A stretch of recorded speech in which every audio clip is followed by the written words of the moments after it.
Debate Amador.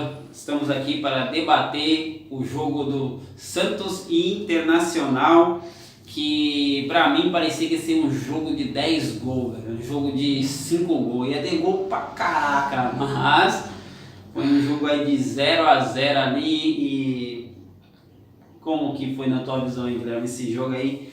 O Santos 3 jogos sem marcar um gol. O que acontece com o Santos é o problema do centroavante, né, mano? O Santos tem jogos bons, o jogo foi mó jogão, ontem foi um 0x0, aquele 0x0 típico que é bola de um lado, lance do outro. Internacional também com um time muito regular, jogando muito bem. O Inter, aquele meio de campo do Inter joga consistente. O Guerreiro tá jogando muito com a camisa do Internacional, coisa que eu não acreditava. E o Santos é aquele negócio, falta um centroavante. Se o Santos não arrumar um centroavante logo, vai começar a cair pelas tabelas. São Paulo vem reclamando disso, hein?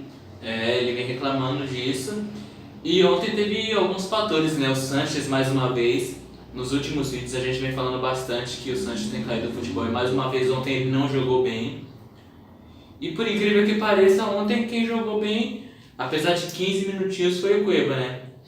Já que durou 15 minutos ali o gás do Cueva. Foi os 15 minutos finais que ele entrou com gás de cozinha no final. É gás acabando. E né? assim, como o Santos tem o Cueva, tem que botar pra jogar, né?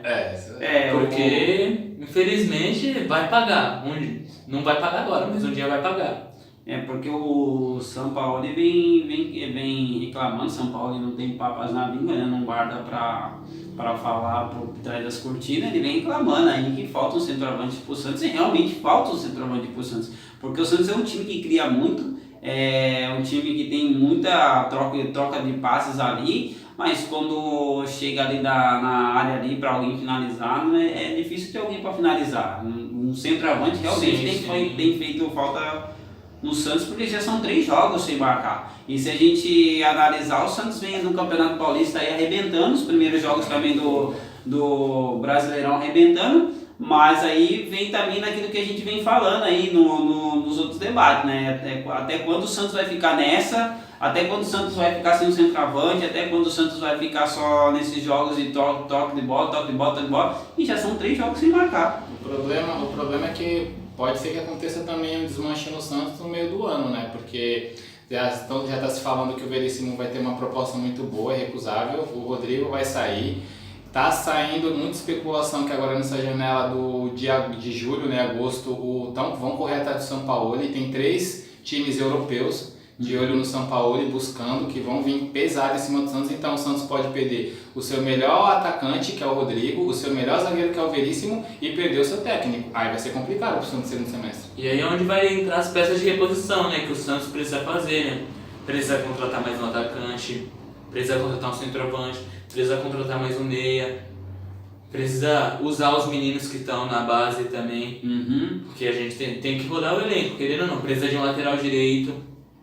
Essa é uma dificuldade que o Santos está encontrando faz tempo já, né? Parece que usou todo o dinheiro ali para contratar o Cueva, o São Paulo, e agora encontra uma dificuldade para trazer um jogador que o técnico vem cobrando há tempos, e parece que está chegando o Marinho, né? O mercado, o Marinho tá difícil, que veio do Grêmio, né? Tá chegando aí o Marinho do Grêmio. O que a torcida do Santos pode esperar desse jogador aí nesse time já do Santos, que é um time, como a gente fala, cria bastante? O que o torcedor pode esperar? Eu espero que no sistema do São Paulo ele realmente encaixe, porque se não encaixar, vai ser mais um tiro no pé, né? No pé. O Marinho, ele é ponta, né? No Grêmio, ele era ponta no Grêmio, né? Ponta direita. E assim, eles já contrataram o Marinho com certeza pro lugar do Rodrigo, né? Que é a peça que a gente sabe que vai sair do Santos. Muitas aspas a gente tá.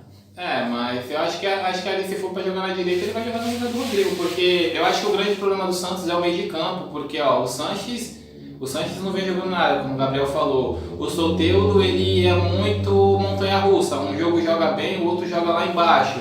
O Cueva, nem falo do Cueva, que pra mim esse daí não é jogador de futebol. Deixa eu perguntar uma coisa pra vocês aqui, o que aconteceu com o Jean Mota? Não vinha jogando bem, rebentou no Brasileirão, foi eleito o melhor jogador e artilheiro, né? Foi o artilheiro. O artilheiro e melhor jogador do Paulistão. Diferentemente do que a gente até comentou num tom de brincadeira sobre o Campeonato Carioca, o Paulistão já é um campeonato forte, né? É um campeonato bom, é um campeonato disputado. Apesar de ser um campeonato que atrapalha calendário, é um campeonato disputado. E a gente teve Jean Mota como artilheiro e melhor jogador. O que aconteceu no Jean Mota nesse começo de campeonato brasileiro? Ele voltou a ser o Jean Mota do ano passado.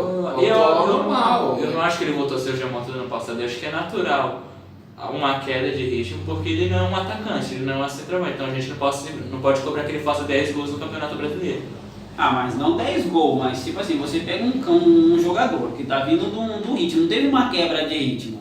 Pegou o Campeonato Paulista, começou o Brasileiro. Ele também voltou de lesão, tem 2 rodadas, né, gente? A gente tem que dar um tempinho pra ele. Eu não sei será que ele vai conseguir, vai ser mais um jogador que vai pro estaleiro de futebol lá? A gente tem que cobrar ele, que ele deu uma movimentação pro meio de campo. Ontem ele não deu, mas nos últimos jogos que ele entrou, quando ele entrou, ele saiu da reserva e ele melhorou o time.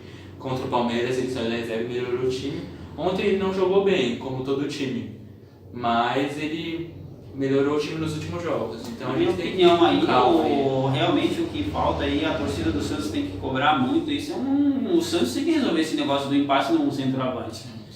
Chega mais esse jogador aí do Grêmio para somar no elenco, mas será que é o jogador que vai resolver essa bola na área? Vai ser o jogador ali que, com as inúmeras chances que o Santos às vezes cria, vai resolver, vai colocar essa bola para dentro? Será que vai ficar ou vai ser, como o Gabriel falou, vai ser um tiro no pé? É impossível do meio, porque assim, se você precisa de um centroavante de área, cara que faça gol, um cara que coloca um ponta direita, um ponta esquerda, um meia, um volante, não vai resolver, gente. Que faz gol é atacante. Tudo bem que tem uns volantes que fazem gol, tem uns pontas que também auxiliam bastante na chegada de trás, mas o que faz gol é atacante. Então assim, mesmo que o Marinho chegue, seja esse cara que joga sensacional, jogue muito, quando ele chegar na ponta, que ele procurar para dentro da área, não vai ter jogador. Teve várias bolas alçadas ontem dentro da zaga, né? Do Internacional pelo Santos, que não tinha ninguém lá dentro para poder chegar. Sempre tá chegando um volante, tá chegando um ponta ou meia, mas até o cara chegar, se tiver um centroavante para segurar 2 zagueiros, vai abrir muito mais possibilidade pro Santos. Entendi. E nesse jogo também tivemos uma polêmica com o VAR, assim como foi o do Corinthians, assim como foi o jogo do Palmeiras, tivemos uma ação do VAR também no jogo do Santos. Qual é a análise aí de vocês? Teve 2 lances aí, foi o impedimento. O impedimento foi impedimento, não tem dúvida, né? No gol do Internacional, uma bela troca de passe do Internacional, que jogou muito bem contra o Santos. Foi um impedimento, senão teria sido um golaço ali do Internacional. Mas e o pênalti ali que o juiz voltou atrás, né? Ele voltou atrás e não anulou. Gabriel, na sua análise, foi pênalti? Na minha análise, foi pênalti por quê? Primeiro ponto. O zagueiro, ele vai dar o bote. Claro que ele busca a bola, só que ele dá o bote com a perna direita. Só que não sei o que acontece, se ele tropeça, o que acontece é que a perna esquerda vai em direção da perna do Rodrigo. O Rodrigo valoriza o lance. Só que uma valorização não pode tirar uma falta. Entra muito naquilo que a gente vem comentando, né? Esse negócio de valorizar, esse negócio de querer se jogar, porque se você vê o lance, se ele não... Porque na opinião do Gabriel já está sendo, para ele foi pênalti, na minha não foi pênalti, porque ele busca o contato ali com o jogador do Internacional, parece que ele mais chuta o jogador do Internacional do que o jogador do Internacional faz ali o pênalti. E se vocês analisar, a bola sobra para ele corta o zagueiro. Será que não entra naquilo que a gente estava falando, que o jogador brasileiro ele simula demais, ele valoriza demais, e se ele tenta continuar a jogada, será que não seria mais um possível gol ali do que ele tentar cavar um pênalti ali? Então, eu acho que nesse lance especificamente ele não chegaria na bola, porque ele esticou muito a bola saiu do campo dele e ele procurou o contato. O Gabriel fala uma coisa que eu acho bem importante, que é assim, se a gente for analisar o lance dentro de campo, dentro da área e fora da área, se fosse fora da área, o árbitro eu acho que ele não daria falta, porque ele ia ver que foi um contato. Eu acho que não daria falta. E dentro da área tem que se olhar com mais frieza. E o Rodrigo, ele procurou o contato. Na hora que ele vai passar, tudo bem que o zagueiro tá vindo, tem que ver se o zagueiro ia parar, se ele ia conseguir brecar, frear em cima do Rodrigo. Mas o Rodrigo, ele procura, ele dá o corpo. Quando ele vê que ele não vai chegar mais na bola, ele deixa a perna dele bater no jogador, no zagueiro, e ele cai. E pra mim a pior coisa que ele fez foi o jeito dele cair. Mano, se o contato acontecesse, o contato ele não ia cair do jeito que ele caiu. Esse é o problema. É a supervalorização do contato. Mas isso volta ao que eu tô falando, né? Se um fato de ser muito valorizado não pode tirar uma falta. Mas aí isso vai contra a regra. Sim, porque, mas é ludibriar, tentar ludibriar não, o árbitro. Valorizar não é tentar ludibriar. Eu acho. Simular é tentar ludibriar. Simular e valorizar são coisas diferentes. E outra coisa que a gente tem que entrar, tem que abordar nesse assunto. Qual que é a indicação que a CBF e a FIFA dá para o árbitro? Quando existe muita dúvida, você mantém a decisão de campo. E o que aconteceu nesse lance? Isso é a FIFA que diz, não sou eu. O juiz deu com convicção o pênalti e nos replays ficou um replay com a impressão de não pênalti e 2 replays com a impressão de pênalti. Se existe uma dúvida do VAR e o juiz deu certeza, porque pela demora que teve, o VAR mesmo estava com dúvida, por isso que eles chamaram o juiz.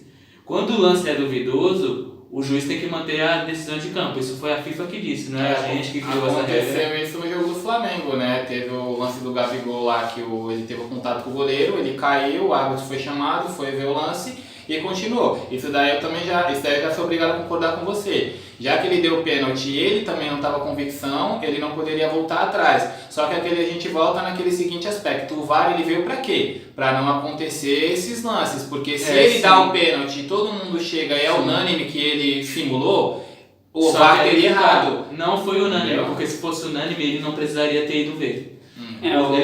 O VAR só é chamado quando o VAR fica em dúvida de alguma coisa. Eu acho que ainda, pra mim, na minha opinião, esse VAR ainda não achou um caminho certo aqui entre os brasileiros ainda. Não está sendo bem utilizado, até porque há muita demora, os jogadores ficarem em cima do juiz que às vezes está tentando ouvir alguma coisa e fica aquela rodinha em volta do juiz. Outro dia teve um caso também que o juiz chamou o quarto árbitro para ver o lance. Imagina isso. Então, se o juiz não tem convicção do que ele marcou, não marcou, ele vai até o VAR, vai até ali a telinha ali, para ver, para analisar, não consegue, tem que chegar mais um, eu acho que o VAR não vai resolver esse tipo de coisa, ele vai resolver ter mais juízes e comissões assim mais bem qualificadas e treinadas, né? Eles têm que fazer, sabe o quê? Que nem na Europa, tem que deixar, o juiz tem que ser uma profissão. A partir do momento que você estabelece como profissão, os caras têm tempo para se aperfeiçoar, os caras têm tempo para treinar, tem muito árbitro ali que os caras trabalham direto. É bico, né? É português, claro. A arbitragem no Brasil já é bico. Tirando os quadros FIFA, que se a gente for botar na caneta, são poucos árbitros FIFA que a gente tem no Brasil, a maioria apita por hobby. Então assim, como é que vai cobrar dos caras? Sendo que os caras se aperfeiçoem no VAR, se os caras não tem, se a própria CBF não dá respaldo pros caras. Então, aqui infelizmente no Brasil parece que ainda a várzea domina, com todo respeito ao juiz de várzea, porque tá difícil para mim. Até melhor. E nesse jogo aí, tanto o Santos como o Inter perderam a chance de se aproximar do líder, né? Porque os dois poderiam terminar a rodada na segunda colocação. O Santos, apesar de não ser uma campanha ruim, estava jogando em casa, né? Poderia estar com 13 pontos, agora 13 pontos do Palmeiras. Está num saldo positivo, né? De 18 pontos disputados, conquistou 11. Não é um saldo negativo, mas poderia ser melhor. Então ali, né? Então ali junto com o Corinthians com 11 pontos, né? Os 4 paulistas ali vem brigando ali em cima. A gente tem o Palmeiras com 16 pontos, o Atlético Mineiro com 12, Corinthians, São Paulo e Santos com 11. Então temos aí os paulistas dominando mais uma vez aí a ponta dessa tabela aí. Muito obrigado, até o próximo vídeo.